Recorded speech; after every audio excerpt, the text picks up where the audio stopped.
Good morning, everybody. I'm Dr. Allison, our Commissioner at the Chicago Department of Health.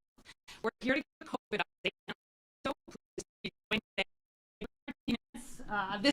by new Chicago Public Schools CEO, as well as Alderman Scott, the chair of the Education Committee in City Council. So, per usual, we will be giving a COVID update, particular focus on youth. I will also be providing about CPS and some of the data related there, and then I will be turning it over to CEO Martinez to provide some text. So thank you for your interest. We will start with slides. As always, this data is available on china.gov/COVID-, and it will be posted after this conference. So first of all, overall as a city, we are doing well. We are averaging 340 cases per day. That's below the 400 case mark. And if you look at children, 0 to 17, we're averaging about 70 cases per day in children. So less than a quarter of our cases right now in that pediatric age group. We're averaging 26 patients per day. Again, a decrease from the prior week. If you look at hospitalizations in children 0 to 17 years, it's less than 1 per day across the whole city of Chicago. It has been true throughout the whole Delta surge. If we look at deaths, we're averaging between 4 and 5 COVID deaths in Chicago every day. Among children, that is 0. It has been 0. We have had 6 deaths total, 0 to 17-year-olds in Chicago from COVID throughout the whole pandemic. Less than we see die from many, many other diseases. If we look at our testing rates, they're looking very good. We're averaging more than 18,000 tests a day, nearly what we were testing peak in November, and that has shown a good uptick related to students in particular. Our positivity rate, really pleased to say, is at 2.4%, down from 2.9% a week ago. Really looking good. And in terms of vaccinations, we continue to vaccinate nearly 3,800 to 4,000 vaccinations every day in Chicago. We've been pleased to see that.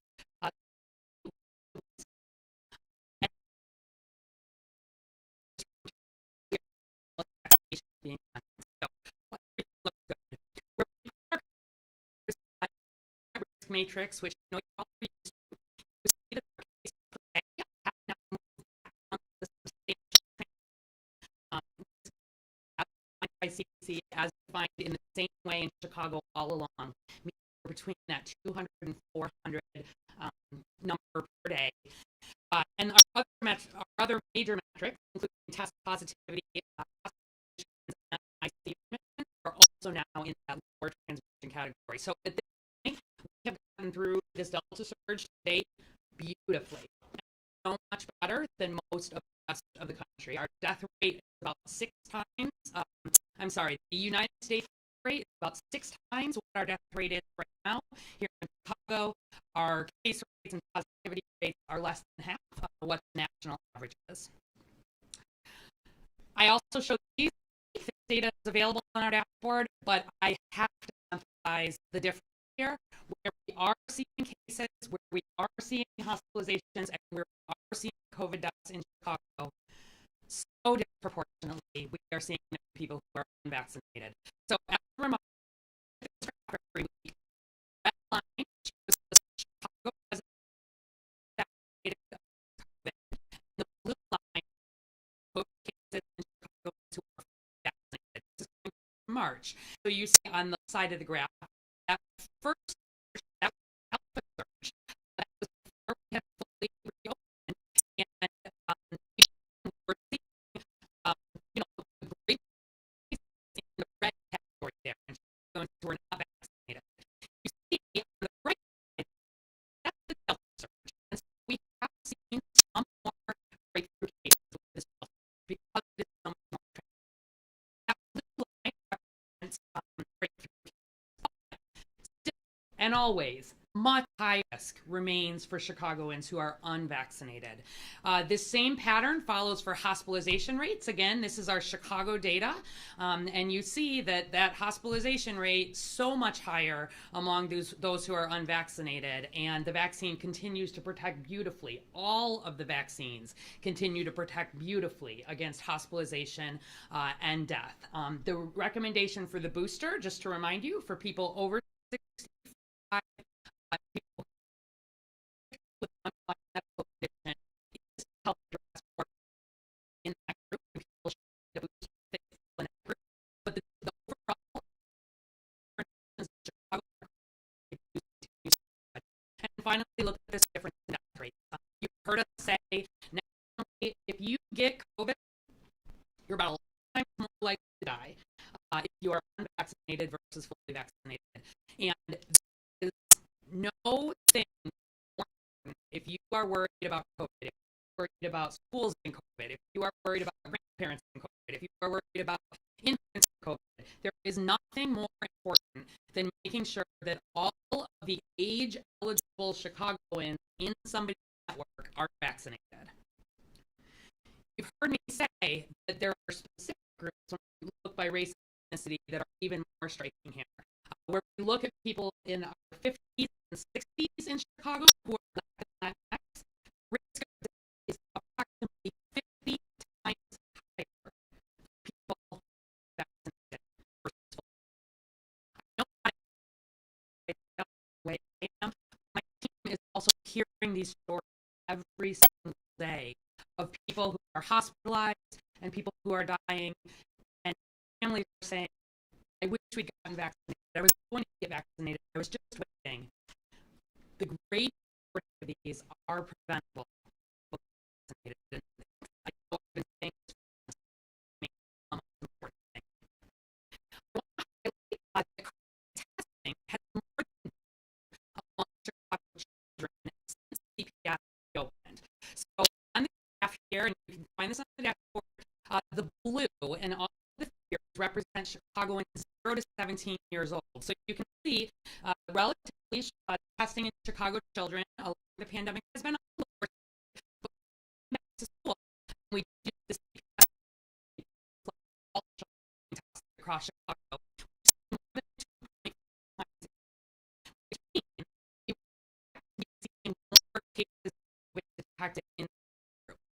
15% of our COVID tests performed during the Delta wave, 23% across the city since that date of CPS reopening have been 0 to 17, and you see compares to only about 9% of total tests during the pandemic and about 7% during last winter's second surge. This much better availability of testing is especially in children, and it's good because we know younger children have not yet had the opportunity to be vaccinated. We also are seeing a lot of testing happening in school settings.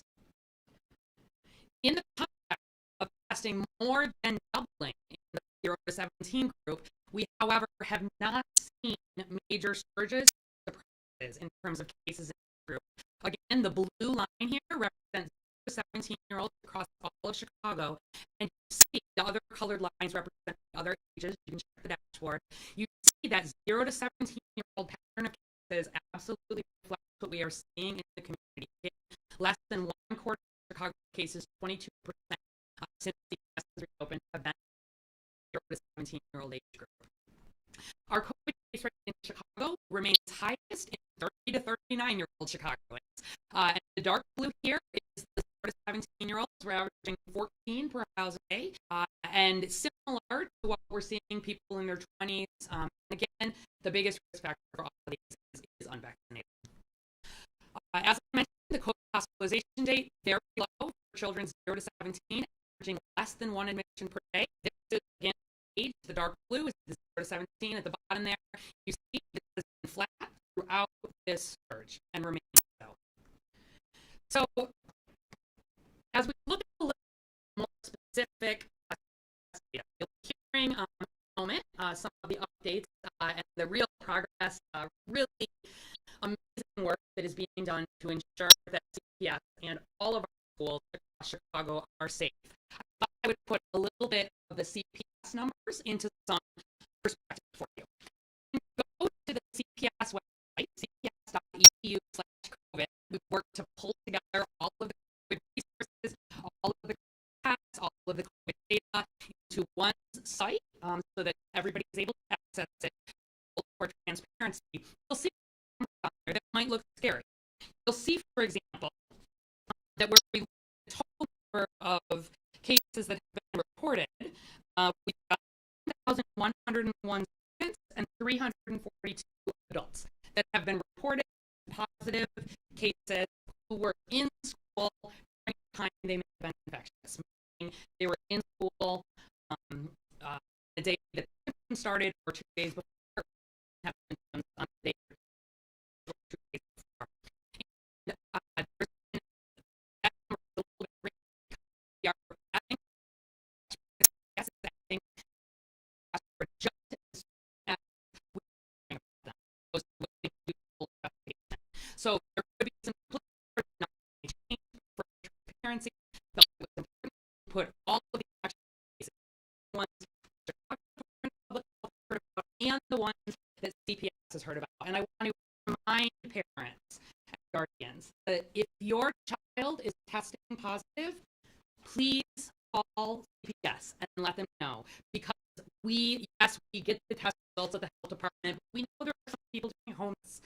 We know there are some people saying, oh, does it really matter if my child is quarantined? Please, to help protect everybody, contact CPS if your child has a test. We'd rather hear from you, even if we already know about it.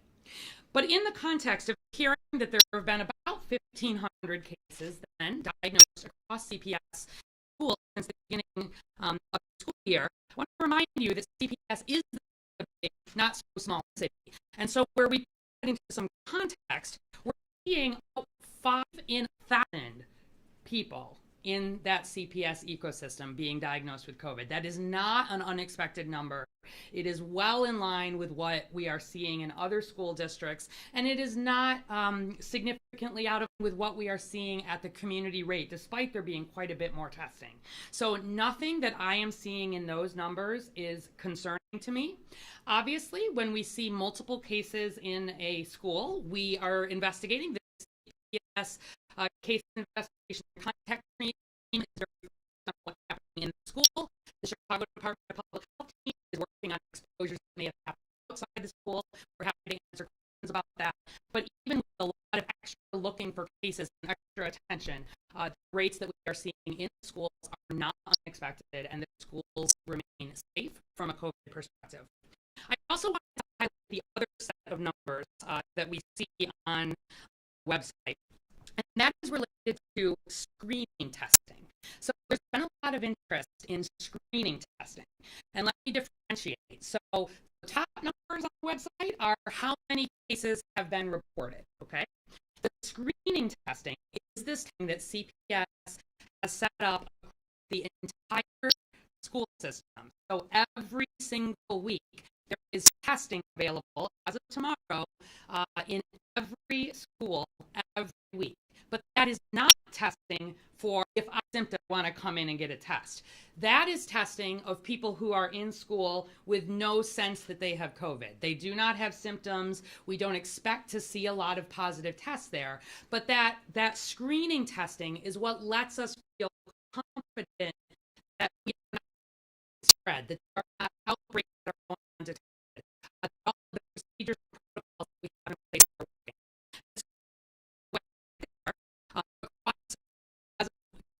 There had been 414 schools just this week, and my understanding is that will be all as of tomorrow. And you see that there have been 17 positive screening tests among 14,761 tests. So let me put that into some perspective. It means approximately 1 in 1,000 of those screening tests are coming back positive. Is that concerning? It's about what we would expect. New York City, for example, is seeing between 2 and 3 per 1,000 coming back positive. It's not a number that's surprising, and it lets us do additional investigation if it's warranted. So we'll have the opportunity to answer any additional questions that you have related to the numbers that you're seeing on the dashboard. The last piece of data that I'll share with you is that we have done an analysis of the children who have been quarantined at CPS. So, date CPS back on August 30 through September 25th, there have been approximately 15,000 children that have been quarantined. As a reminder, quarantine does not mean they have been diagnosed with COVID. This is a healthy child who has been a close contact or a potential close contact to somebody with COVID. So the child or the staff with COVID has to isolate. But then, as part of the contact tracing work, their close contacts go into quarantine. They don't attend school for that time period. So of those 15,000 children, subsequently, approximately 205 later had a positive COVID test. So what does that mean? That means of the children being quarantined in approximately the first month of school, 1.4% tested positive for COVID. This morning on the L, I was reading my email, and I had a panicked email from a grandparent who said, my child is 11 years old and is in CPS, and he's been sent home for quarantine. As a 5-year-old brother, and can you please make an emergency exception and get him a vaccine early, because we don't have vaccine available yet for children. I said, I hear your story. I know what it is when your child is being told to quarantine when you have spent perhaps a year and a half being worried about the exposure to COVID. But what I said to him was that if everybody in your grandchildren's network, all those adults, everybody eligible has been vaccinated, you have done by far the most important thing in terms of limiting the risk of that child. And it is true that that child could develop COVID, but chances are 98% of children that have gone into quarantine from CPS have not. Only 1.4%. And that's all tests. Everything that's been reported to the Chicago Department of Public Health, everything that parents have called into CPS, when we are counting it, even when the investigation is going on. So I want to reassure you that the procedures and protocols that the Chicago Public Schools has in place are working.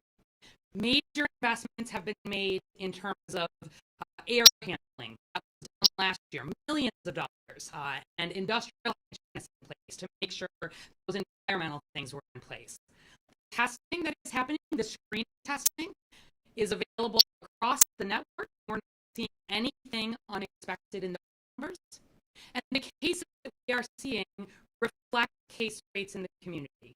We have not seen a single outbreak in a CPS school using our definition of outbreak, which is 5 cases or more. The Illinois Department of Public Health has asked to report if we're seeing even 2 cases in the school. And there have been some of these clusters, 2 cases, 4 cases. But when I read my email, or sometimes when I see some of what's being reported in the media, I think worry that there are enormous outbreaks, hundreds of kids, thousands of infections, and a lot of spread within school. We absolutely are not seeing it. The universal in place, the requirement have to be vaccinated are the 2 most important things.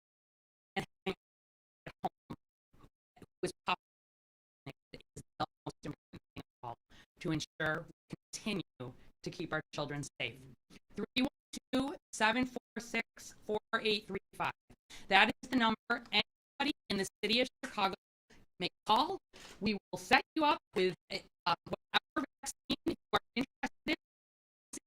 At a doctor's office, we will also bring the vaccine to your house free of charge. We'll bring Johnson & Johnson, we'll bring Pfizer. It's open to everybody for the age of 12. No cost, insurance, nothing. Give us a call or go to COVID-Vax. Please get vaccinated today. No matter where you're in Chicago, you're helping keep. With that, I'm really pleased to Pedro Mess. So first of all, I just have to acknowledge, I mean, having a partner like Dr. Arwadi, it is priceless. somebody who has her credibility, who's very data driven, who is looking at the information. This is not about opinion. Thank you, Dr. Wadi, because you truly are an asset for us. But more importantly, you will be the voice of facts and what's actually happening in our schools. Para mí, no hay nada más importante. Están seguras. Toda la información que la doctora Wadi está diciendo, las escuelas están seguras. There's nothing more important that parents need to hear.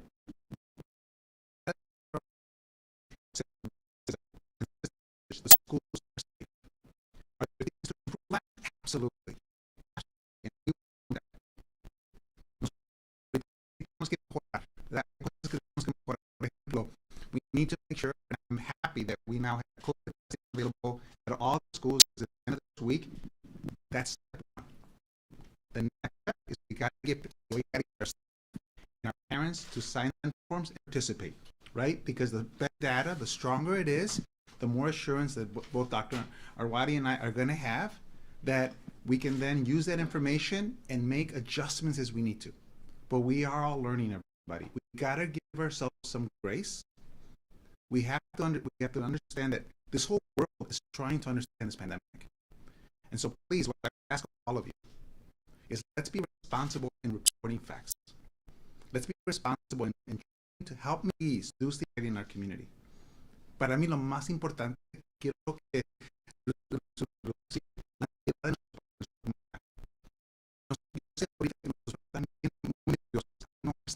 very nervous. I'm very nervous. I feel it. I get it. I am a father of a soon-to-be 11-year-old and a 7-year-old. Both have a history of challenges with asthma. My children have been in school every day. They will be in school every day in CPS schools. As a father, as a CEO, I will not allow our children not to be in a safe space, not our staff not to be in a safe space. But overall, collectively, what we're seeing, schools are safe. But my priority number one right now is to ensure that our safety procedures get strengthened. Any area to improve on, that is number one priority. So participate in COVID testing will be the top priority. I'll be working with the schools directly on how to keep parents. We're getting close now. We're getting close so that the vast majority of contact tracing can happen within 48 hours. We're still building that infrastructure. Look, I know things have happened in the past. I'm here now. I own this now. And we're going to, again, make this better. Para nuestras familias que escuchen, lo más importante, tienen que recibir vacunas. There is nothing more important right now than all of our eligible community members receiving their vaccines. We have such amazing resources, so accessible to our families. By the way, this does not exist in every city in the country. It doesn't exist in every country. We need to make sure that our families are listening and that they know how accessible these vaccines are. Nuestras familias tienen que saber que las vacunas son importantes para que todos tengamos. That's the way to keep children safe, to ensure that adults are vaccinated. And I'm hopeful as we get more of our 20-year-olds, we still have a lot there. I am more about the next round of 5 to 11-year-olds. That is, as a parent, that's what I'm watching for. In fact, I asked Dr. Wadi, what do you think? What week? Because I think it's weeks. I'm hoping it's not months. I'm hoping it's weeks. But again, we will watch that. And we will do everything in our power to ensure that we make it as accessible to our families, that we help them understand that they're provided the information. Lo que quiero ahorita es que la esperanza que tengo es que en unas semanas o en los próximos tener la unidad para tener unas para niños de 5 a 11 años. Yo como un padre de un niño que va a tener 11 años y una hija que tiene 7 años, es muy importante porque para mí eso me va a dar más seguridad. I know that that's going to give our families more security once our 5 to 11-year-olds are eligible for vaccines. But again, on our website, we're reporting out cases daily. We'll be more complete.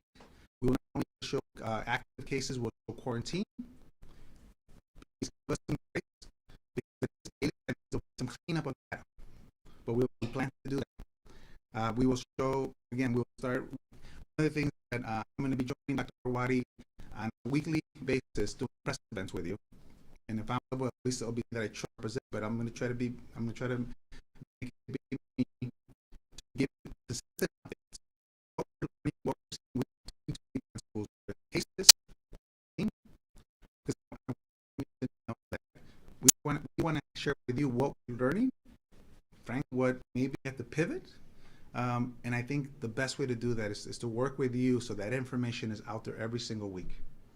And if we see challenges, you can, every week we have to be accountable to you, so of what changes we're making. So that is something that will begin next week. Sorry, I'm not sure that I didn't miss anything. But again, you know, when I see the data, it's just so compelling. Like I said, having the resources we have here, having the partnership with the Department of Health, it is invaluable. It makes me feel confident. It makes me feel confident that we're going to navigate through this, but we need your help. We need your help. Help me please reduce the anxiety. Hold me accountable. Hold me accountable when things don't go right. But please, I just ask, let's try to help our community understand the facts of what is happening. We will address individual school issues as I see them. That's happening right now as we speak. I'm invite Alderman Scott to come up.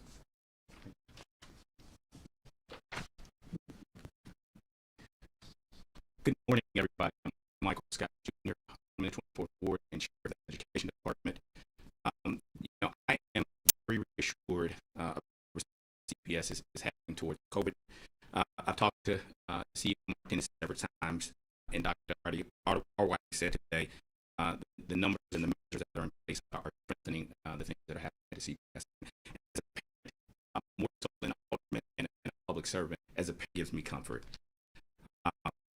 I support this work, and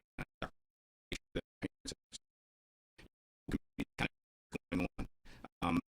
For all of these changes that are coming here, yes, the dashboard that Dr. Martinez talked about, and Dr. The COVID testing in the schools weekly is something that is really important. And more so, I want to welcome him here in Chicago. He has been awkward. He's been, and he has been here in Chicago. Yesterday, touring our schools. I just look forward to the leadership that he brings and the response he brings to COVID. And so, with that, I'll turn it over to questions for CEO Martinez and Dr. Arway. Thanks, everybody. We have a big group, so we can limit it to one question or follow-up. Please, Alejandro has the microphone here. Hi, I'm Mila Kupalova with Chalk Beach, Chicago. Question for CEO Martinez. There has been some chatter on social media this morning that some district is considering is perhaps expanding its virtual option to more families and making that more widely available. Is that part of the conversation as you're stepping into your new role in the district, and what that might look like? Yes, this is the commitment I will make to you. I know anxiety is high right now, so I don't think it's fair for us to say that we can't expand. We can look at expanding remote options, but let me be clear. We know what we know the data very clearly in the former state. Children that were learning remote last year did not do well academically. Their mental health, their social and emotional well-being suffered. We are still learning what the impacts of that are going to be. I want to be very clear, but I also want to understand. I want to make sure that I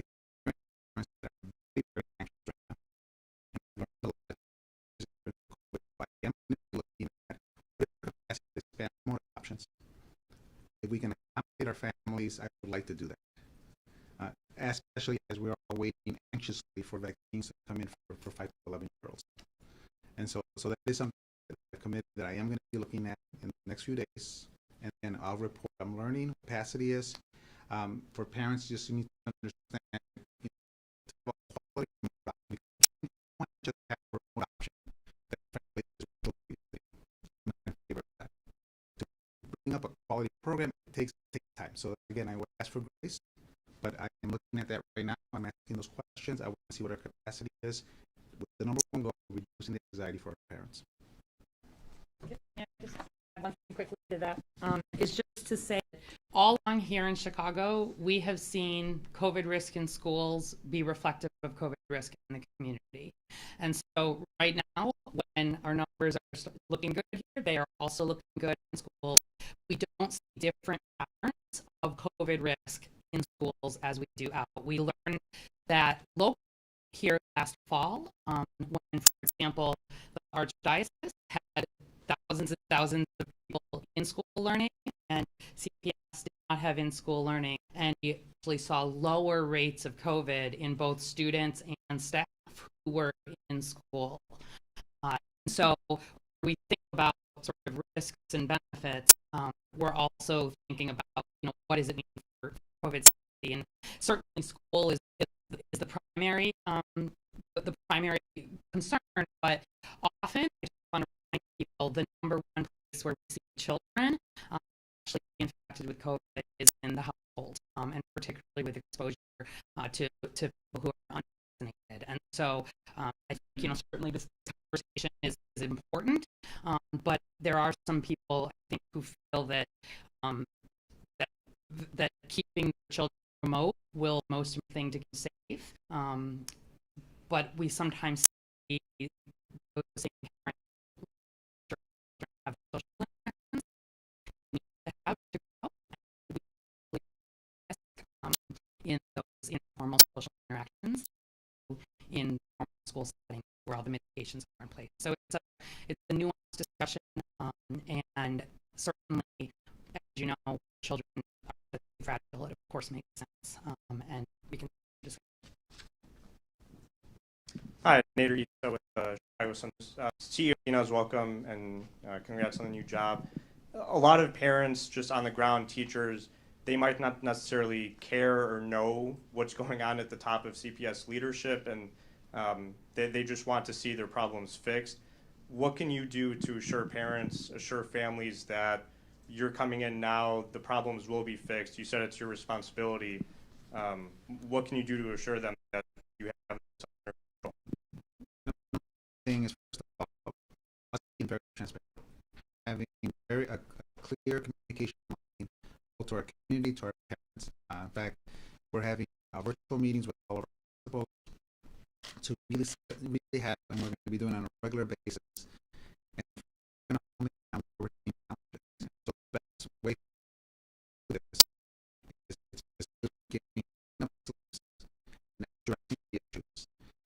Us having, again, weekly report outs to you, I think it's another level of accountability so that we can share with you. It's two-way, right? You're not afraid to ask the questions. And so it's two-way. It's a way for us to be accountable, but also to be responsive to what's going on. Again, the only thing I ask is, let's make sure we lead with facts. Let's make sure, because for me now, it's separating the actual issues that need to be addressed, but also reducing the anxiety. And both things are important. And again, like I said, for me, we can't do it by ourselves. We need to all work together on that. That has to be our goal, is to reduce the anxiety, but still hold us accountable to fix it that need to be fixed. And we're going to roll up our sleeves, go school by school, work directly with the principals, whether it's more resources, whether it's strengthening safety procedures, clarifying communication. Those are all my top priorities right now. For Mr. Mills, thank you for taking our questions. I was wondering if reaching a safety agreement with the CTU is something that's important, that might bring some more trust, and it also might, stop the sort of complaints that are coming in because they have complaints. Absolutely. I mean, nobody wants to my staff to have that agreement. That's also like understand where's the right. One of the things that is apparent to me, and I swear it out, is their desire to have 6 feet social distancing versus 3 feet social distancing. And Dr. White, you're probably much more talk about this, but for us to do 6 feet social distancing, and what the CCS said, with children, with adults, they prefer 6 feet social distancing, but with children, 3 feet has been now the new standard. It is not possible to keep all the schools open with 6 feet social distancing. And so I call that out because, again, if our number one goal, and this is my number one goal, is to have our children in school, in person, in a safe space, learning, because I know that's the best environment for learning. And as Dr. Wadi said, there are more risks when we're actually remote. With COVID, academically, and there's so we all have to agree that that's the goal. We can, again, work together on solving specific issues, specific schools, our district. That is the number. That's the one area that I'm concerned about. That we have to, again, use the science, follow the CDC. Can't be about politics. But look, I will sign it, and I know myself, we're ready to sign today. If we can get to those pieces in place that we all agree on, that is the one that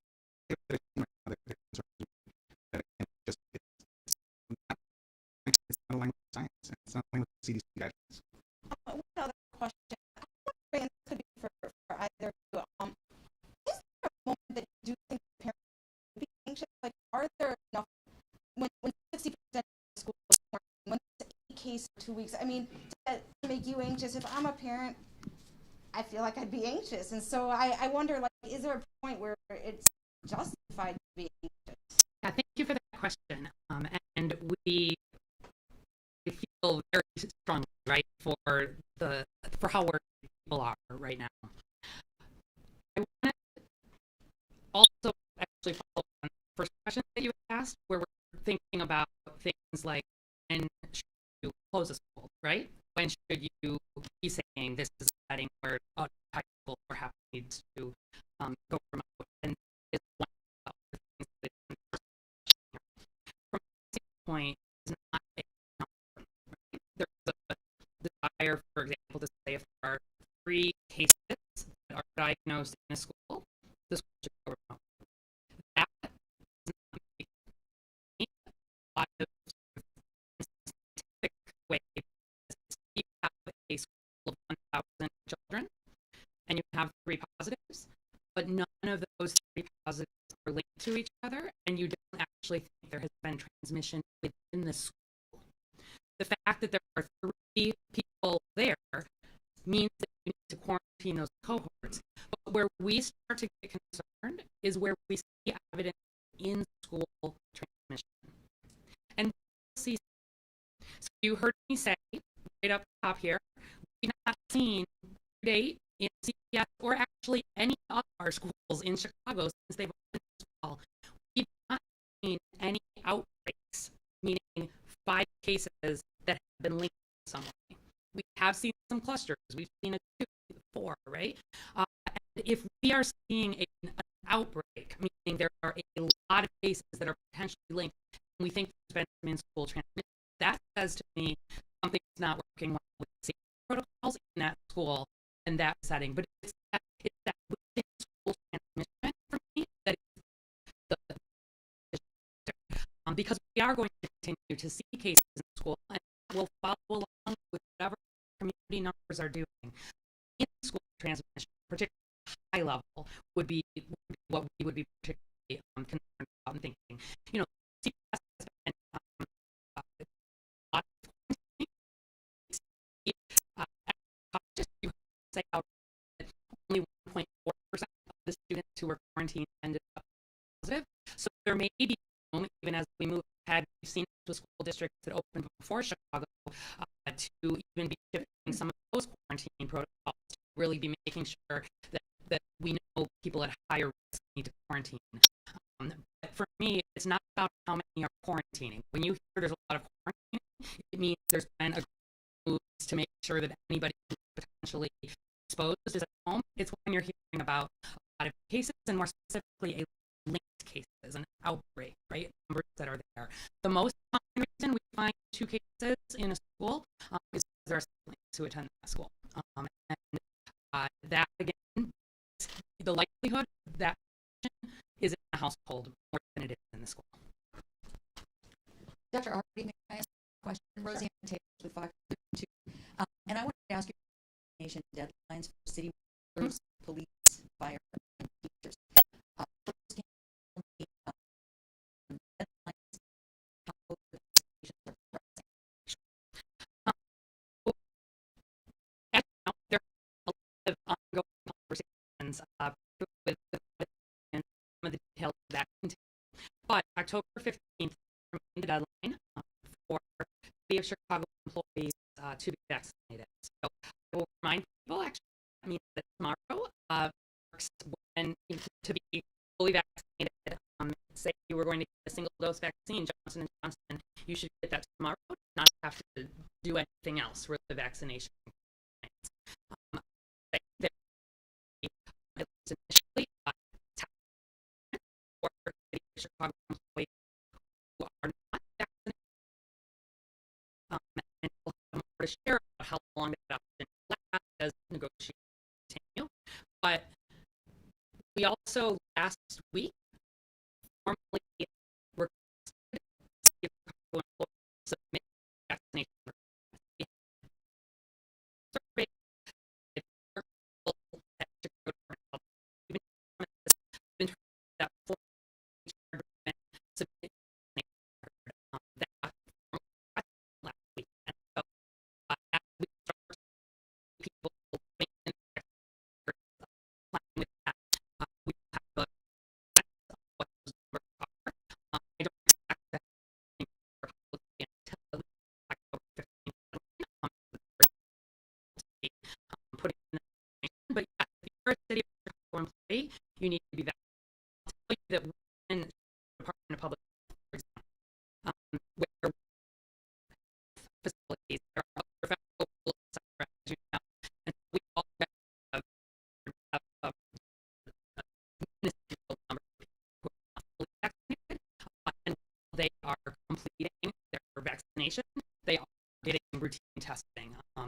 That vaccination is complete. If, for example, they only got prior to for you'll see a bit of variation, right, depending on the setting. But broadly, all City of Chicago employees vaccinated and in your work or updated your data do that because that's the survey people have done it but haven't actually submitted. If you have vaccinated, please do it now. It just is going to save everybody a lot of hassle, and of course, it's just to keep you safe. It's nothing more than that. It's to keep you safe, keep you safe. It's to keep Chicago residents that we all serve as City of Chicago employees safe. So I have no more goal than that.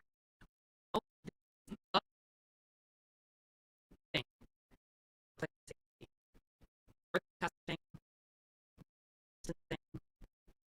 it's different than have children who are vaccinated. We don't have children who work for the City of Chicago, so people can submit medical organizations, of course, no, but without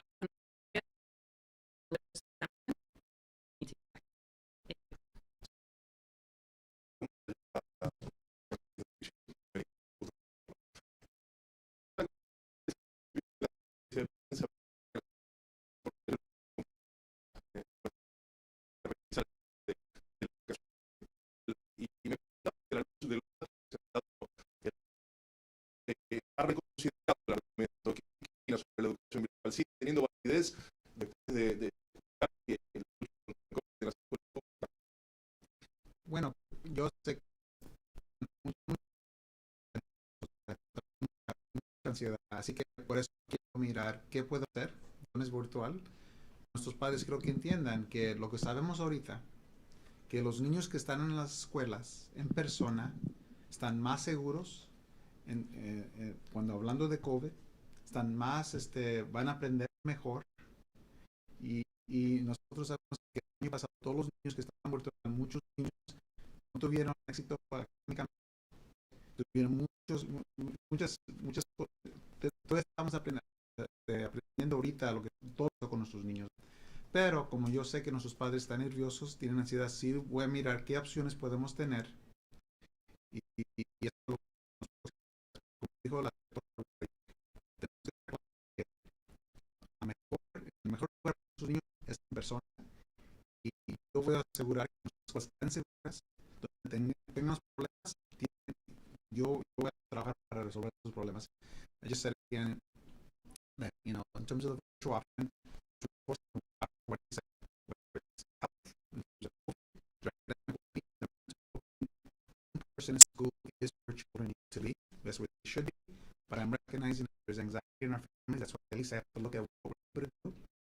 And for me, it really is a bridge as we become more eligible for vaccine, right? It really is a bridge. But again, I just want to be clear.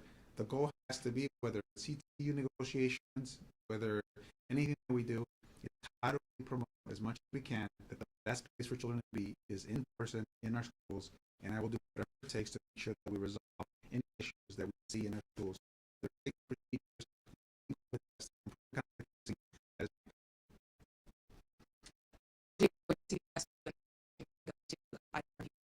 Earlier,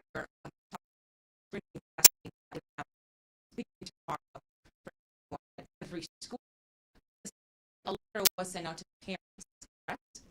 2 days ago, I've seen here, and it said that specifically for student athletes, that testing was going to be delayed for those students, and considering the fact that fall sports has started, so what's the reason for that? Why is it behind? And let me clarify the question that you asked, because at this point, screen testing will be available in every school every week as of tomorrow. It does not mean that everybody is being tested in every school. That is not how screening testing works in any public health setting. This is not we're testing everybody repeatedly. We will be testing across the schools, able to monitor for any unrecognized spread or patterns that we're not expecting. So we definitely are not testing everybody every day or even every week. This is what Martinez said. He's encouraging parents to get the consent for their child to be tested.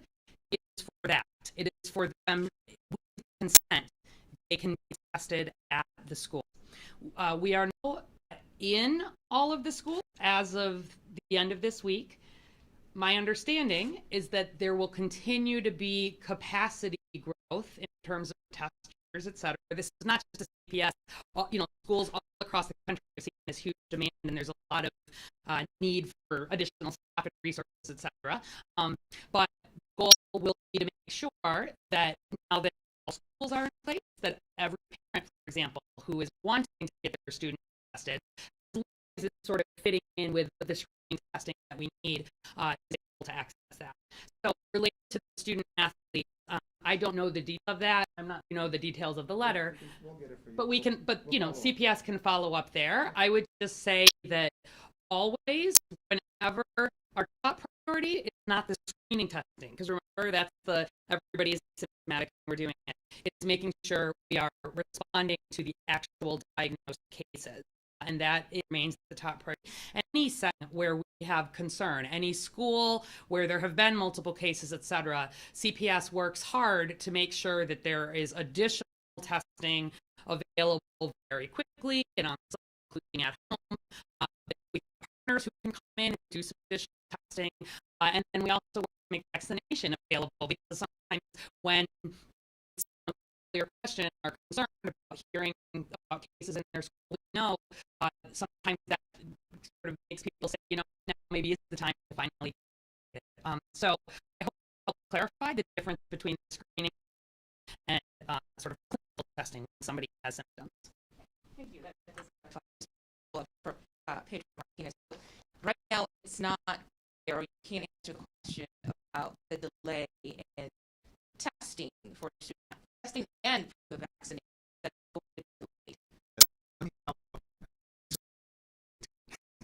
So let me follow in with that answer. Hi, buenos días. Leal con Telemundo Chicago. And my question was actually very similar as the screening testing. Maybe if CEO Martinez could explain to us in Spanish to help the parents ease their anxiety as to what does this screening testing entail, when is it done, how they opt in or opt out. Sí.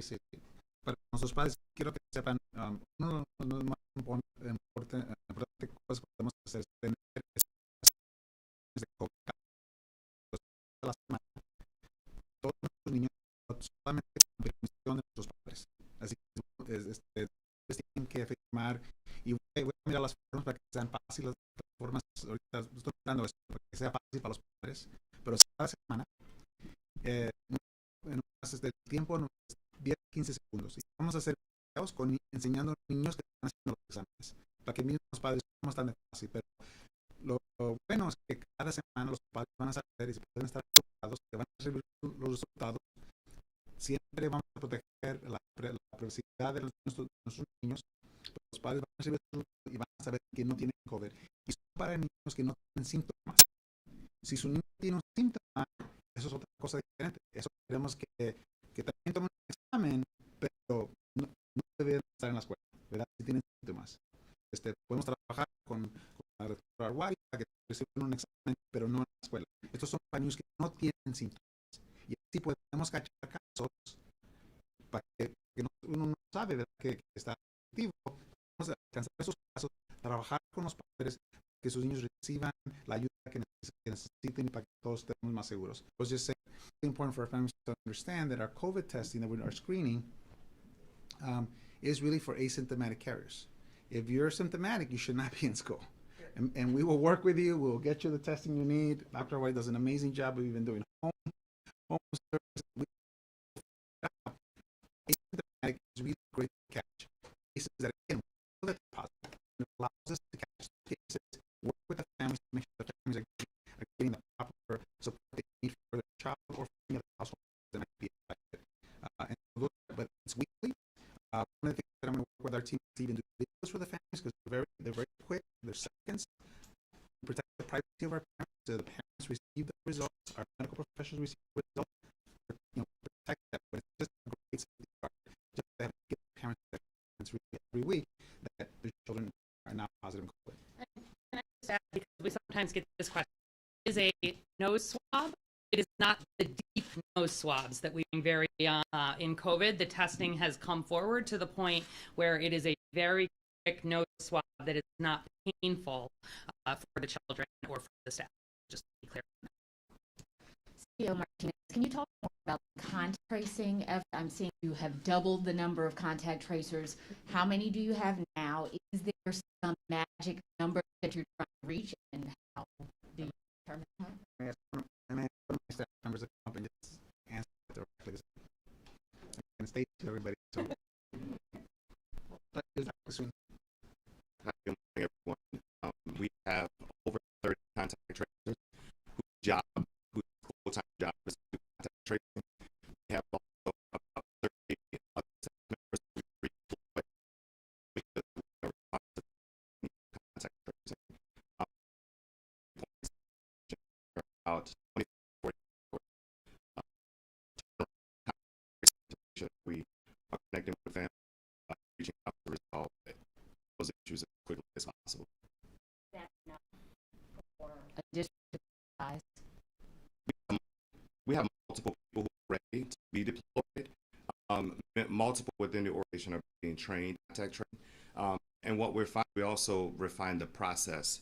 We looked at the questions, we've tweaked the questions to make sure that we are asking more intentional questions. We have seating charts for classrooms so we know exactly where people are during the school day. That has reduced the number of time that they take to contact tracing.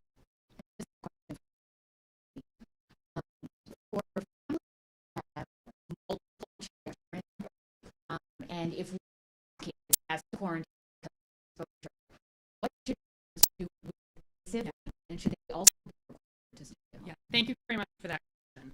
No, and let me talk through the two different situations. If there is a person diagnosed with COVID in the city of Chicago, kid, adult, doesn't matter, everybody in that household who is unvaccinated should quarantine.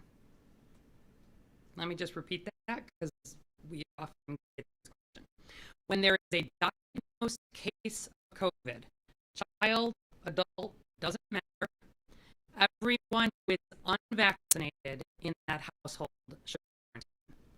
So in the example that you just asked me about, where we have a child who has perhaps been in contact at school and has been asked to quarantine, that child has not been diagnosed with COVID, are not a positive case, and we do not do sequential quarantining out from there. So there is not a requirement in the case of quarantine for other family members to also quarantine. When quarantining, and I know this is confusing, that's why I'm saying it a few times. I'd love you to, if there's pieces people are not sure of, to help. And people can always call the health department or CPS if they have questions. But the difference is, has somebody been diagnosed with COVID in that household? So if the child has been asked to quarantine and they subsequently develop COVID, then yes, the other children in that household would have to quarantine. But when a child is asked to come home from CPS for quarantine, it does not mean they have COVID. As you've heard, more than 88% of them don't have COVID. Children are less likely to spread. There is a requirement for the rest of the household to also quarantine. Already, can you broadly expand on the CDPH investigation? And two, when you there's little evidence of in-school transmission, could you just walk us through how you arrive at that, especially if not being tested? Absolutely. So, I like the way you frame that, because it sort of here is the investigation and some of as recognizes we have to protect the individual privacy. And so, to say this individual has this result of vaccination, here's some of what not just in that situation, but in all situations. We're seeing even two cases school setting. We're working very closely with the CPS team, and they do have a lot of folks who were doing this last spring, a lot of experience with it. Just the numbers of how many students are in school has necessitated the need to some more staff. And I agree that a lot of the efficiencies that we've been working on together over the couple of weeks have brought really to a time.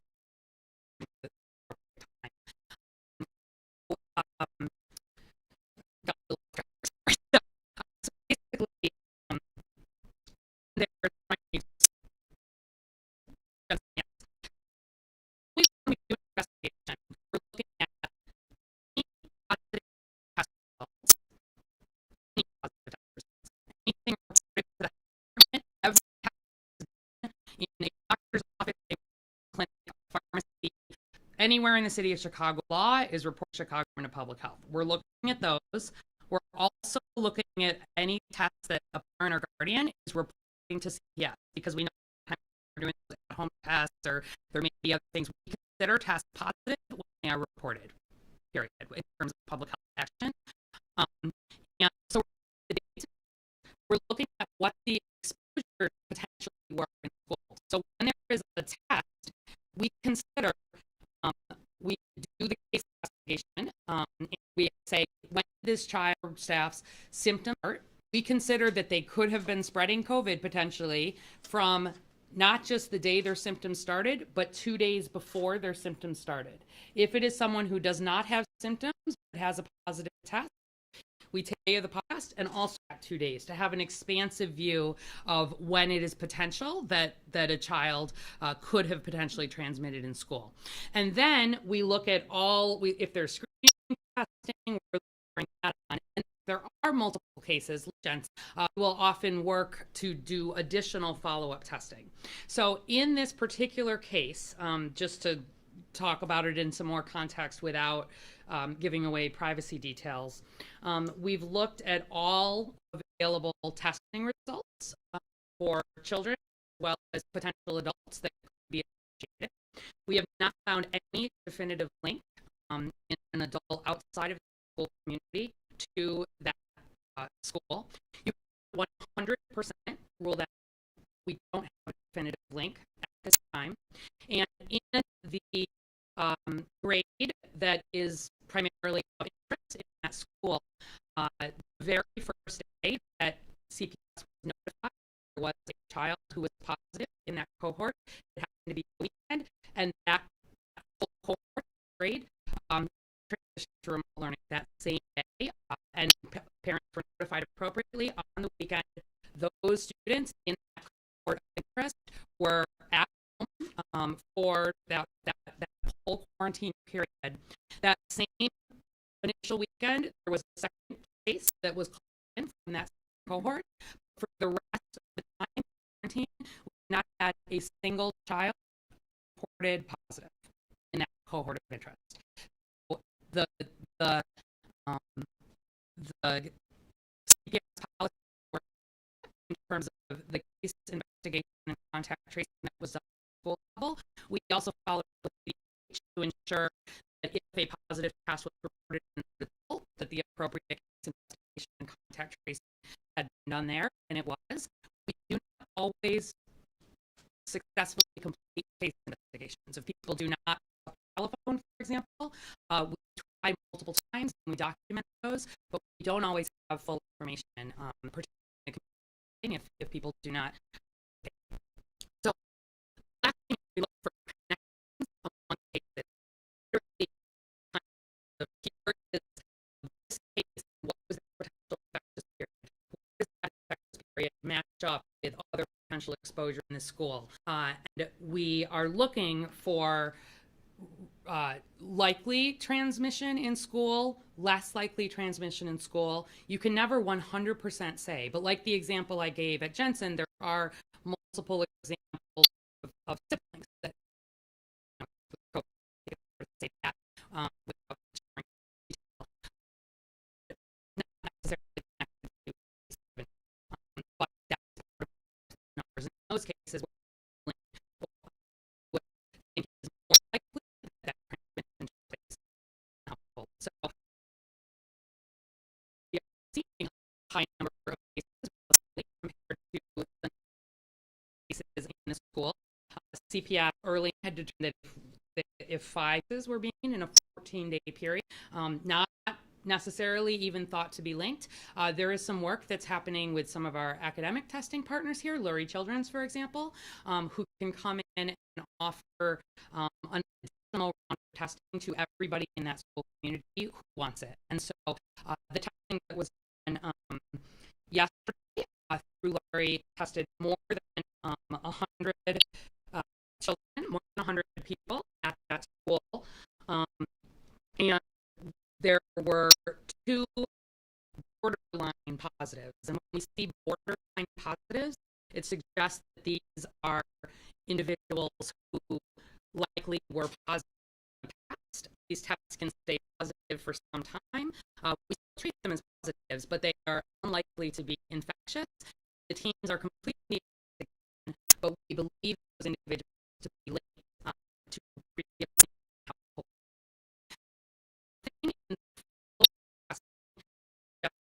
There was undetected or widespread other in that school. Hear these kinds of numbers, and we pay extra attention to. It's why there's additional testing. Yes, the Lurie team coming in, and my team. This is what we always do for outbreaks, by the way, for potential outbreaks. It's not different in CPS. Pay extra attention. So we continue to investigate a lot of cases, but there is nothing that this is unsafe. It is just end by saying it is, and the most important thing is that everybody who is age eligible, the community vaccinated, is going to be the most important thing in terms of protecting schools, students, and those individuals. So, regardless of your age, if you're old enough to be caring for a child, you are presumably eligible for vaccination, and I would strongly urge that child, hopefully, regardless.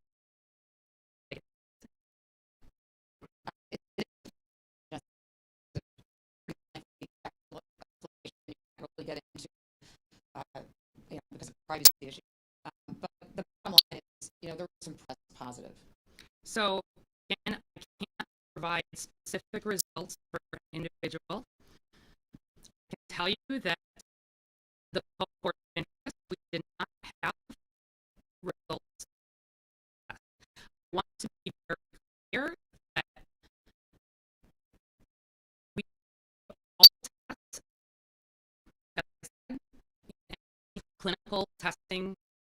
in Chicago.